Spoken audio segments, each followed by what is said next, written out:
These are not the same New York Knicks. Mike Brown has these boys playing a completely different brand of basketball, one that Jalen Brunson, Karl Towns, and everyone else are going to greatly improve from. This is a pace and space 2016 Warriors style offense that opens the floor for everybody to contribute, and they have a bench this year, which is the biggest thing for this Knicks squad.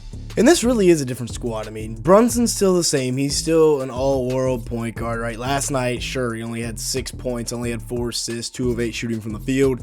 Absolutely nothing to worry about, however, here, because he is, like I said, he's still an all-world point guard. If we're looking at the first game and already jump at the conclusions like an untrustworthy girlfriend, then yeah, what are we doing, right? This is a beautiful pass to Mitchell Robinson right here off the hard hedge, finds him down low. And then right here, this is one of the big differences with Mike Brown's offense this year is going to be the spacing. And we're going to take a look at this in a second. But between Tibbs leaving and Mike Brown coming in, this is supposed to be a completely reworked New York Knicks offense. And this should really help out Brunson. I mean, he already averaged 26 and 7 with 3 rebounds on 49% shooting from the field, 38% from 3. Now, once he takes that to the next level, he's going to be looking even more dangerous. And remember, he was 10th in MVP voting last year. So with even more space to go out and operate with Tibbs gone, look out. And this was the lineup that Tibbs rolled out more times than not, with Josh Hart out there. Again, not a lot of spacing, but you did have Cat at the 5, so you could play Cat on the perimeter. Now what Mike Brown is going to roll out is a little bit different, right? Or what we saw in the first preseason game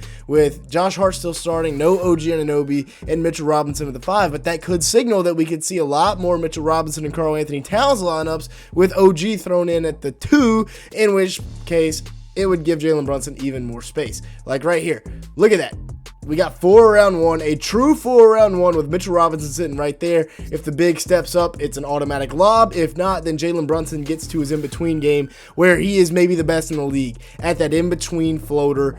It's nearly unstoppable other than like Emmanuel quickly. But yeah, with these two guys running at the 4 and the 5, because of Cat's ability to play out on the perimeter and more teams going to the 2 big lineup, look out for the Knicks this year with this new reworked offense. And as for Mitchell Robinson, who has been here through it all for New York, again, this is the offense we talked about with 4 around 1, and then right as the big steps up, that opens everything up for Mitchell Robinson to seal off that backside guy and go get an easy rebound and slam it home. Then running in transition, gets the putback tap to go. He finished with 7 points, 16 rebounds, 2 stocks, and an assist in just 18 minutes. It was a big time night for Mitchell Robinson, and like we talked about earlier, a beautiful pass set up here by Jalen Brunson. Now, as for the 2 big lineup with Cat was all right last night. I mean, he didn't do anything crazy. Again, it's just a preseason. It's just a walkthrough for these guys. He finished with 11 points, 5 rebounds, an assist, and a steal in 18 minutes.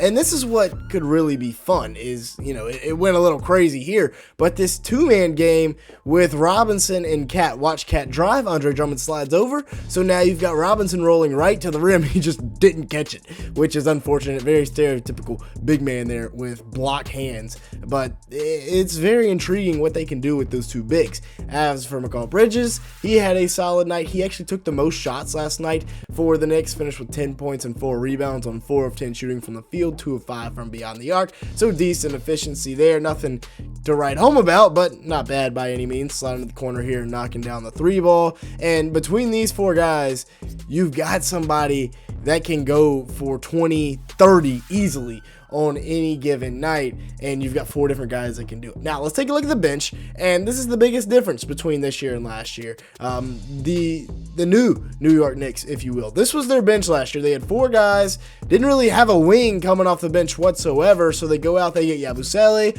Hopefully, Pacom Dede is going to be able to step up.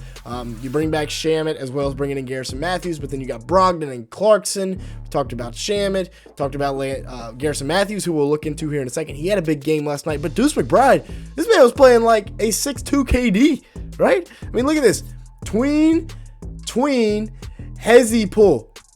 Where have you seen that before? I mean, yeah, a lot of guys do it, but That is vintage KD right there in transition, except Deuce is 6'2". But if he's going to be moving like this on the offensive side of the ball, look out, because he already averaged almost 10 a game last year with 3 rebounds and 2.5 assists in 25 minutes. Shot 41% from the field and 37% from 3 on 4 attempts. But if he's doing that this year, as well as, increasing his scoring output, getting to his spots and knocking down shots right here, this is filthy. Like, since when was Deuce doing this? Just straight dancing with the big. Cross, snatch back, get to the rim, finish with that left hand off the glass. He finished with 12 points, 5 rebounds, 3 assists, and 2 steals in 21 minutes. Was probably the most standout player for the Knicks last night. 5 of 7 shooting from the field, 2 of 4 from beyond the arc.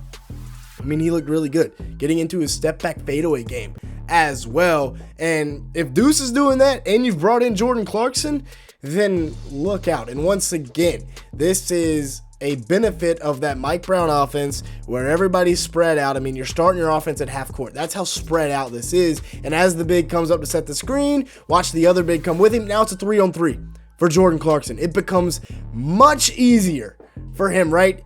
Because the reads become that much quicker, and it's just an easier look if it's 3-on-3 versus 5-on-5. Everybody knows that. And talk about a guy that can get to spots and knock down shots. 9 points, 1 rebound on 4 of 9 shooting from the field. Didn't make a 3, but I'm not worried about it, right? Jordan Clarkson was an absolute microwave scorer last year in Utah, where he averaged 16.2 points, 3.7 rebounds, 3.2 assists, and a steal in 30 minutes. He shot 41% from the field and 37% from 3 on 6 attempts a game. The dude is an absolute monster. Look at him right here, getting down low and finishing high off the glass. And then you also have Pacom Diade, who we haven't really talked about a lot, but I mean, 6'9" with a 6'9" wingspan, coming out of his rookie year where Tibbs barely played him, but he did show a little bit of potential. And now the Knicks are kind of hoping he's going to take that step up so he can be another wing for them off the bench. Again, he's going to be 20 years old, so that is definitely a guy that could have some development this year. 4 points, 2 rebounds, 3 turnovers, 1 of 6 shooting from the field, 0 of 5 from 3. It wasn't his best game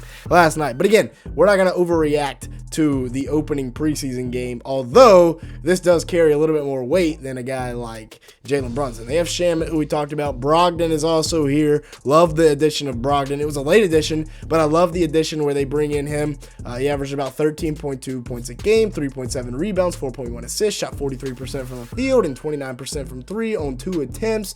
Dude is really solid. And, I mean, looking at the two-man game here with Okporti, who gets the floater to go. Brogdon's a great addition. And then Garrison Matthews, a sneaky addition that they've brought in here. And this is a tough shot. Full sprint into the corner, catch, square your shoulders, and fire fading away into the front row. Not an easy shot whatsoever, but he gets it to go. And then same thing, coming off the screen here, off the OB under, gets it to fall. And then great ball rotation by the Knicks right here. The movement is beautiful. Finds Garrison Matthews for the 3-ball. Again, this bench lineup is why these are not the same New York Knicks, because they're going to be able to come at you with depth. If Garrison Matthews and Shamet are hitting threes, go 12 deep. This is a good-looking Knicks squad, especially if Diade steps up his game as well. You even have Tyler Kolek, who, yes, he didn't have a good summer league, but if he doesn't get cut, we'll see. I think the Mike Brown addition over Tom Thibodeau is going to be huge for the Knicks, right? Mike Brown won Coach of the Year like a few years ago in a very similar offense with a guy like De'Aaron Fox and then some wings around him and a big man that handles the ball a lot with Sabonis compared to Karl-Anthony Towns. We'll see what happens, though. With that being said, that's going to be it for today's video. Thanks so much for watching. Make sure to the like button. Leave me a comment down below and hit the subscribe button if you did enjoy at any point. With that being said, thanks so much for watching today's video.